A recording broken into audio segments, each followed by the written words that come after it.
guys, Stitching May here, just gonna do my WIP video, and it should just be a WIP video because I don't have another haul because I've already shown that video. So it should be a quick video.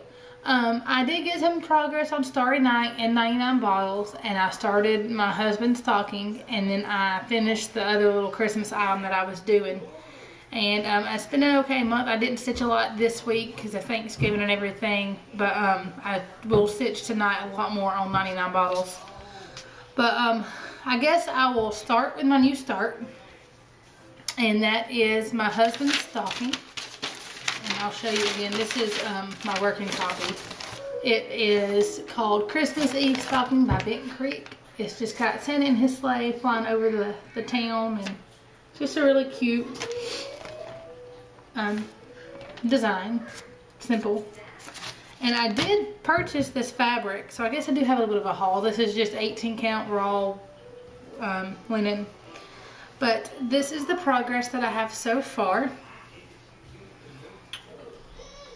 Santa and his sleigh, and the beginning of the houses that he's flying over.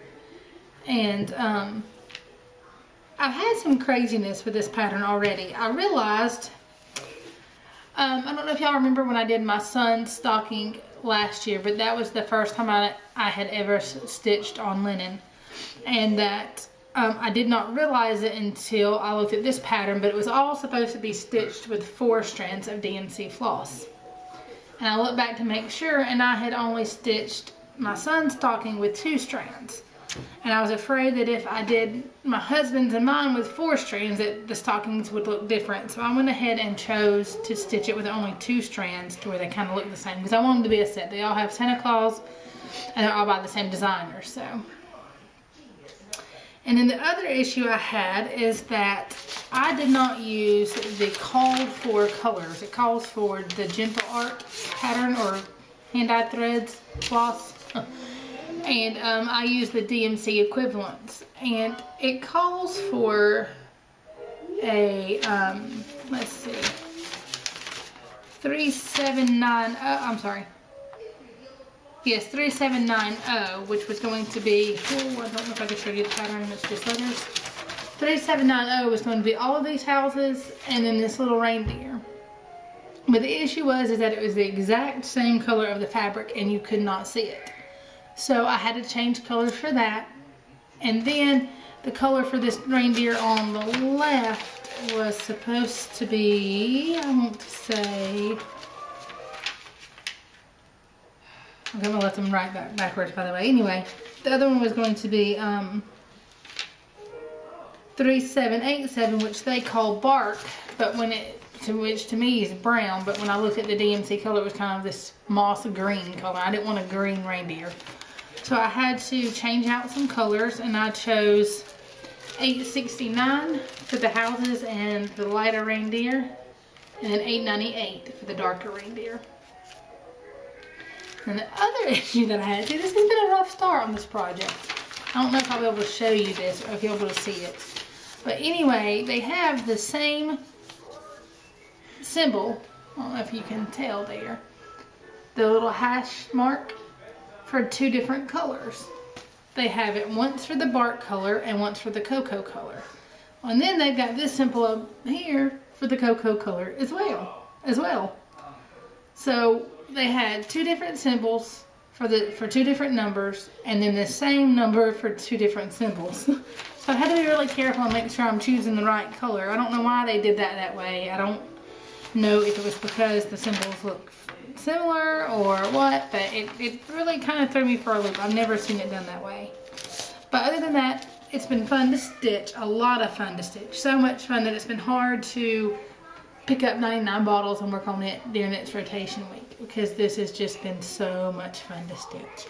I don't know if it's because I've got this Christmas spirit early, which just makes me a little bit nervous, because if I did, I'm afraid I'll run out of Christmas spirit by the time Christmas gets here, because it started way before Santa came at the end of the Macy's Day Parade. As Stitcher Moose says, that it's not supposed to, you know, you're not supposed to play any Christmas music or deal with Christmas at all until Santa comes at the Macy's Day Parade.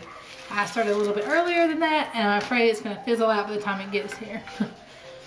My son, by the way, loved the parade. This was the first year that he's really paid any attention to it. And I was cooking Thanksgiving, or getting ready for Thanksgiving, cooking stuff for my in-laws' house. And he kept calling me in here, look, come look at this. And Santa waved at him, and it's just, he loved that parade. It was a lot of fun. I used to kind of scoff at the parade as I got older and was like, oh, it's changed, it's horrible. But it was really magical seeing it through him, and I'm sure Christmas this year will be the same. And I think that's why, you know, Christmas spirit has struck me a little earlier this year. It's just watching him getting so excited when he sees the decorations and stuff. So anyway, I digress. I'll show you my finish now, which is by the Merry Christmas Stocking by Waxing Moon Design, which is I did this for the Christmas Challenge in Cross Stitch and Discuss 2. And I wasn't going to participate at first, and then I talked to some people on there, and they kind of encouraged me to start it, and I did. And this is really what got me started with my Christmas spirit, I think, and then it just progressed from there. But this is my first time doing beading. I don't know if you can see the beads on there. I figured I needed to practice for my Mirabia in January anyway. But they're just some cheap garnet beads made by the company CZECH. I've never been able to pronounce that right. I'm not going to even try it now. But anyway, it originally called for DNC floss to be stitched underneath the beads. But I didn't like that because it was called for 2 strands, and you could just so see the stitches underneath, and I didn't like the way it took away from the beads. So I went to my Hobby Lobby and got some clear beading filament in the sewing, or clear filament in the sewing area, and I used that. I still use 2 strands where I could use the loop method, because I can't start without the loop method. If I ever have to start on uneven numbers of thread or floss strands, or I don't know what I'm gonna do. But I really like the transparent beading filament. It was a little weird to get used to at first, and I'm a floss licker, and I kept licking the floss to thread it, and it does not help with that. It just kind of stabs you when you try that. And I learned beading needles are sharp. I stabbed myself in the lip with my beading needle, doing something that I know better than doing, because I was an ER nurse for 3 years, you know, holding the needle in my mouth like you're not supposed to do it all. But there that is. This border is so fudged. Like, it is wrong in so many places, and I had to fudge it to make it line up. But I'm not telling you where it's at, and I'm hoping that you can't tell. I'm going to hopefully try to finish this into a fold flat ornament. I found a really good link for finishing designs online, and there's a no-sew fold flat ornament thing that I'm going to try to do. I've got everything except for the cotton batting rather, that you're supposed to get, and I keep forgetting to get that when I'm out and about. We'll see how that goes. Hopefully my next video I'll have that finished and can show you that. Starry Night, I did a lot at the beginning of the month on this, and then it kind of tapered off again when I started my Christmas stitching. But I think in my last video, because I'm being horrible and forgetting to take pictures to show you guys before where I was, I gotta get better at that. I think I had just kind of filled in this bottom bluish green part, and that was mainly it. Now I've moved on up into this lighter green area. This kind of open circle here is going to be one of the stars for Starry Night, and there's a lot of confetti in that. So when I got to where that confetti was going to start, I kind of got a little discouraged and put it down and started working on my Christmas challenge piece. But there that is. It's rocking right along. Whenever I finish this area here, I'll be done with another page, and then I'll actually start on the complete, I think that starts the complete second half of the design. So, well, sorry, I'm wrong. Forgot, you know, gotta do the part 2, don't I? So no, I won't move on to the next part of the design. God. Got a little ahead of myself there.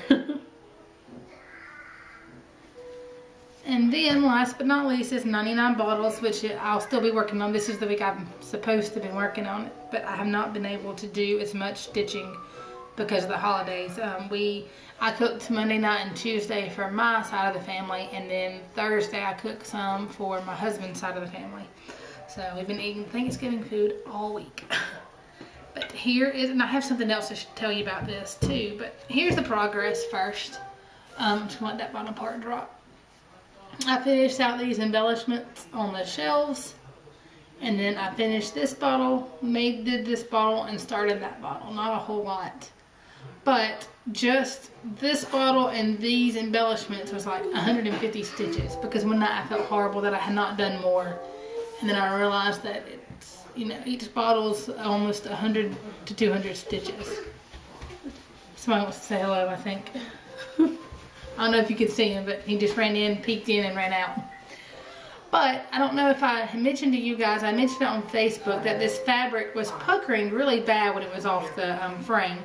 There was just waves and everything off through here, so much so that I had talked to my husband about, you know, starting it over, and he gave me a very empathetic no, you're not starting over, it's too much work, and I will never, you know, get the project, we'll never finish it. So the other night with it on the frame, I realized when my fabric was pulled tight that these edges, when it was tight, were kind of curving in. Just almost like an hourglass. Don't want an hourglass figure on my stitching. So what I did is when I took it off the frame, I kind of stretched it horizontally. And then even on the frame, I took it and stretched it horizontally.